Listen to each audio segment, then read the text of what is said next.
माँ की बातें। सरयू बाला देवी से वार्तालाप। गोलाब माँ। और देखो ना, वह सचती किस प्रकार है। सोचती है कि इसी से पति उसे प्रेम करेगा। माँ बोली, आहा, ठाकुर मेरे साथ क्या ही व्यवहार करते थे। एक दिन भी ऐसा कुछ नहीं कहा जिससे मन में चोट पहुँचे। कभी फूल से भी चोट नहीं पहुँचाई। एक दिन दक्षिणेश्वर में मैं उनके कमरे में खाना रखने गई थी। लक्ष्मी रखकर जा रही है, ऐसा सोचकर उन्होंने कहा, दरवाज़ा लगाती जा। मैंने कहा, अच्छा। मेरे गले का स्वर सुनकर वे चौंक उठे और बोले, कौन? तुम हो? तुम आई हो यह समझ नहीं सका।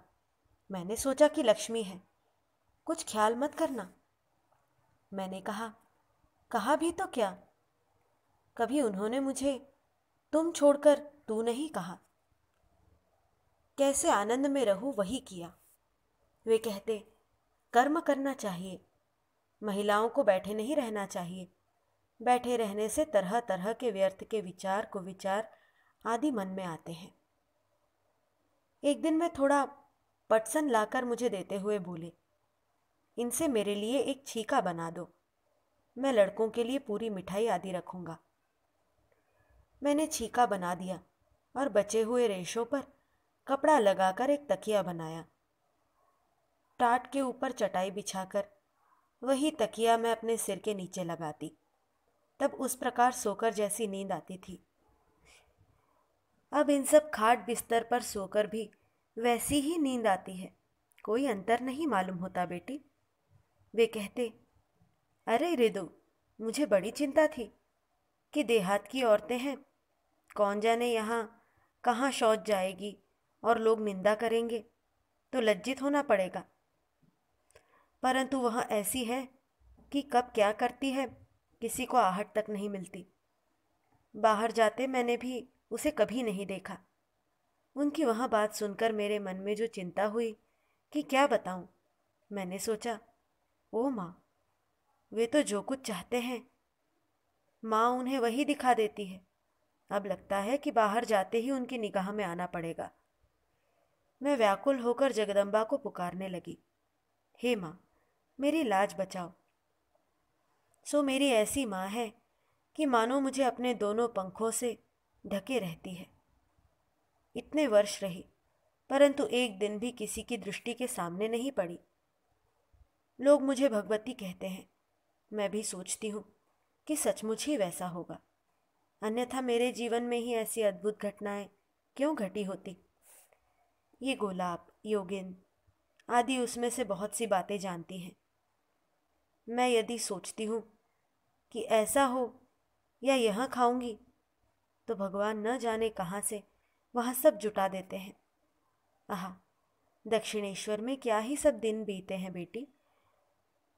ठाकुर कीर्तन करते और मैं घंटे पर घंटे नौबत के सामने लगे पर्दे के छिद्र से देखती खड़ी रहती, हाथ जोड़कर प्रणाम करती। क्या ही आनंद था वहाँ। दिन रात लोग आते रहते थे और भगवान की चर्चा चलती रहती थी। हाँ, विष्णु नाम के लड़के ने संसार के भय से आत्महत्या कर ली। सो भक्तों में से किसी ने पूछा था, उसने जो आत्महत्या की है उससे क्या पाप नहीं होगा। वे बोले, उसने भगवान के लिए शरीर छोड़ा है, उसे भला कैसा पाप। कोई पाप नहीं लगेगा। परंतु यह बात सबसे मत कहना, सभी इस भाव को समझ नहीं सकेंगे। पर देखो, अब तो पुस्तक में ही छाप दिया है। मन तो बेटी मतवाला हाथी है, हवा के साथ साथ दौड़ता है। इसीलिए सब कुछ का सदसद विचार करके देखना पड़ता है और भगवान को पाने के लिए खूब परिश्रम करना पड़ता है। दक्षिणेश्वर में कोई रात के समय बांसुरी बजाया करता था। उन दिनों मेरा मन ऐसा था कि सुनते सुनते व्याकुल हो उठता, लगता कि साक्षात भगवान ही बांसुरी बजा रहे हैं, और इसके साथ ही समाधि लग जाती। आहा, बेलूड़ में भी कैसी थी, क्या ही शांत जगह है। ध्यान लगा ही रहता था। इसीलिए नरेन को वहाँ एक स्थान बनाने की इच्छा हुई थी। और यह मकान जो हुआ, इसके लिए 4 कट्ठे ज़मीन केदार दास ने दिया था। अब ज़मीन की कीमत कितनी बढ़ गई है। इस समय क्या हो पाता, कौन जाने। सब ठाकुर की इच्छा है। उसी समय माकू बच्चे को गोद में लिए हुए आई और उसे कमरे में छोड़ते हुए बोली, क्या करूँ माँ, इसे नींद नहीं आती। माँ ने कहा, यह सत्वगुणी लड़का है, इसीलिए नींद नहीं आती। घमौरी की पीड़ा से बेचैन होकर माँ कहने लगी, आह, घमौरी की पीड़ा से मर गई बेटी। मुख पर भी फिर निकला है, हाथ फेर कर देख लो, यह क्या जाएगा नहीं। यह देखो, पेट पर भी निकला है। पेट पर जरा वहाँ तेल लगा दो तो। वही मेरा प्राण है जी, लगाने से थोड़ा कम होता है।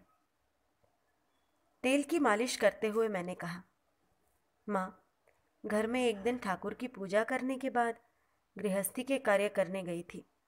थोड़ी देर बाद ठाकुर घर में आकर देखा, ठाकुर के चित्र पर बूंद बूंद पसीने उभर आए हैं। खिड़की खुली थी, चित्र पर धूप पड़ रही थी, परंतु मैंने सोचा कि पूजा करते समय हो सकता है कि पानी लग गया हो। अच्छी तरह पोंछ कर रख गई, कहीं धूप के कारण तो पसीने नहीं आ गए। यह जानने के लिए मैं थोड़ी देर बाद फिर आई। इस बार भी आकर देखा तो ठाकुर को पसीने आए हुए थे। तब मैंने खिड़की बंद कर दी। माँ, हाँ बेटी, ऐसा देखने में आता है। ठाकुर कहते थे, छाया काया घट पट समान। माँ अब थोड़ी देर चुप रही। घर से लक्ष्मण आया हुआ था। माँ ने कहा, तो फिर जाओ बेटी, जाओ। प्रणाम करके प्रसाद लेकर मैं घर लौटी। एक दिन माँ उत्तरी ओर के बरामदे में बैठी हुई थी। एक युवा गृही भक्त माँ के साथ कुछ बातें कर रहे थे। वे माँ के चरणों में सिर रखकर कह रहे थे, माँ, मुझे संसार से बहुत कष्ट मिले हैं। तुम मेरी गुरु हो, तुम ही मेरी इष्ट हो, मैं और कुछ नहीं जानता। सचमुच ही मैंने इतने सब गलत काम किए हैं कि लज्जा के कारण मैं उन्हें तुम्हारे समक्ष कह भी नहीं सकता। तो भी मैं तुम्हारी दया पर आश्रित हूँ। माँ ने स्नेहपूर्वक उनके सिर पर हाथ फेरते हुए कहा, माँ के लिए संतान संतान ही है। वे बोले, हाँ माँ, परंतु तुम्हारी इतनी कृपा मुझे प्राप्त हुई है, इस कारण कभी मन में यह भावना आ जाए कि तुम्हारी कृपा प्राप्त करना बड़ा सहज है।